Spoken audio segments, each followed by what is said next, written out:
चलिए स्टार्ट करते हैं। एक्सरसाइज 1.1 का क्वेश्चन नंबर 4 देखते हैं क्या है। Show that the relation R in R defined as R equal to क्या दे रखा है A comma B such that A की वैल्यू जो है वो always less than equal to क्या है B is reflexive transitive but not symmetric. ये हमने यहां पे प्रूव करना है। तो यहां पे आपको सबसे पहले रिफ्लेक्सिव ट्रांजिटिव और सिमेट्रिक का मीनिंग पता होना चाहिए। उसके लिए आपको एक बार इंट्रोडक्शन वीडियो देखनी पड़ेगी, देन आप ये क्वेश्चन करोगे तो आपको सब कुछ समझ में आएगा। ठीक है, तो अब यहां पे देखते हैं हम कैसे इसका हम सॉल्यूशन करेंगे। सबसे पहले देखो हमें रिलेशन जो गिवन है वो क्या दे रखा है A comma B such that A की वैल्यू जो है ऑलवेज लेस देन होनी चाहिए या फिर इक्वल टू हो सकती है किसके बी के। ये कंडीशन दे रखी है। अब यहां पे इसको हम लिखते हैं, रिलेशन को कैसे लिख सकते हैं। अगर मान लो बच्चों ए की वैल्यू 1 हो तो बी की वैल्यू भी क्या हो सकती है हमारी 1 भी हो सकती है, क्योंकि ए इक्वल टू बी भी हो सकता है। तो अगर ए की वैल्यू 1 लेके चलूं तो मैं बी की वैल्यू भी 1 ली जा सकती है, क्योंकि ए इक्वल टू बी हो जाएगा। दूसरा, ए की वैल्यू 1 ले रखी है तो बी की वैल्यू 2 हो सकती है, 1 के साथ 3 हो सकती है, 1 के साथ 4 हो सकती है। इस तरीके से बहुत सारी वैल्यूज यहां पे पॉसिबल है। ठीक है, उसके बाद अगर मैं ए की वैल्यू 2 लेता हूं, क्या लेता हूं ए की वैल्यू 2, तो बी की वैल्यू क्या हो सकती है पॉसिबल 2 ही पॉसिबल हो सकती है, 1 पॉसिबल नहीं हो सकती, क्योंकि 2 से 1 ग्रेटर कभी भी नहीं होगा। देखो ए की वैल्यू अगर मान ले मैंने 2 ले ली तो greater less than equal to B की वैल्यू 1 कभी भी नहीं हो सकती, क्योंकि 1 से लेस कभी नहीं होगा 2। तो यहां पे मैक्सिमम पॉसिबल वैल्यू क्या है हमारी 2। तो 2 वैल्यू यहां पे पॉसिबल हो सकती है मिनिमम वैल्यू, और बाकी जो वैल्यूज होंगी वो 2 से ग्रेटर होंगी। तो पेयर क्या बन जाएगा हमारा यहां पे 2,2, 2,3, 2,4। इस तरीके से हमारी बहुत सारी वैल्यूज हो सकती हैं।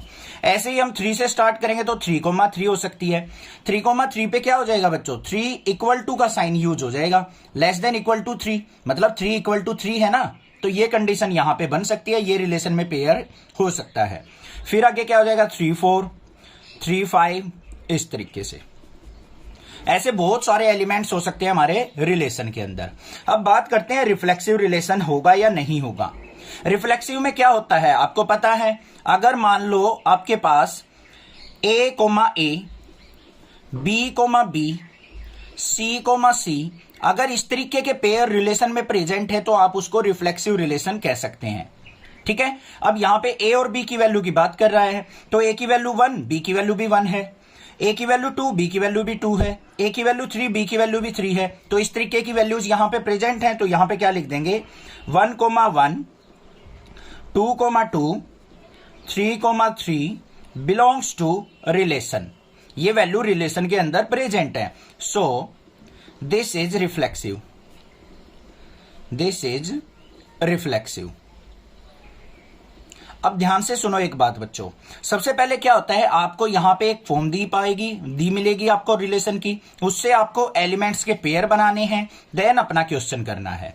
हो गया क्लियर। सेकंड क्या होता है हमारा सिमेट्रिक चेक करना होता है। सिमेट्रिक चेक करने के लिए हमें क्या चेक करना है बच्चों, ए कोमा बी अगर रिलेशन में प्रेजेंट है तो बी कोमा ए भी हमारा रिलेशन के अंदर प्रेजेंट होना चाहिए, तब हम उसको क्या कह सकते हैं सिमेट्रिक। अब यहां से कोई भी वैल्यू पिक कर लो, जैसे 1,2 पिक कर लिया हमने, 1,2 बिलोंग्स टू रिलेशन। तो क्या 2,1 यहां पे प्रेजेंट है, 2,1 बिलोंग्स टू आर है या नहीं है, नहीं है, क्योंकि 1 की वैल्यू कभी भी 2 से ग्रेटर नहीं हो सकती। तो ये हो गया हमारा not symmetric relation, not symmetric. Third वाले पे चलते हैं, क्या चेक करना है हमें ट्रांजिटिव। ट्रांजिटिव के लिए सिंपल है, अगर A comma B belongs to R है और B comma C belongs to R है तो ए और सी भी हमारा क्या होना चाहिए बिलोंग्स टू आर होना चाहिए। This is the condition for transitive. अब यहां पे वैल्यू लेते हैं कोई भी, एग्जाम्पल के तौर पे ले लिया हमने 1,2, 1,2 बिलोंग्स टू आर। सिमिलरली हमें 2,3 लेनी पड़ेगी, क्योंकि ये जो वैल्यू प्रेजेंट है ना यही वैल्यू होनी चाहिए इसकी फर्स्ट वाले एलिमेंट पे। तो यहां पे क्या लिखेंगे 2,3 आल्सो बिलोंग्स टू आर। तो 1,3 भी हमारा क्या होना चाहिए बिलोंग्स टू आर होना चाहिए। देख लेते हैं 1,3 यहां पे प्रेजेंट है, बिल्कुल है। तो हम कह सकते हैं दिस रिलेशन इज ट्रांजिटिव। बस ये करना था हमें। समझ में आ गया? क्लियर है? This is the solution, this is the answer.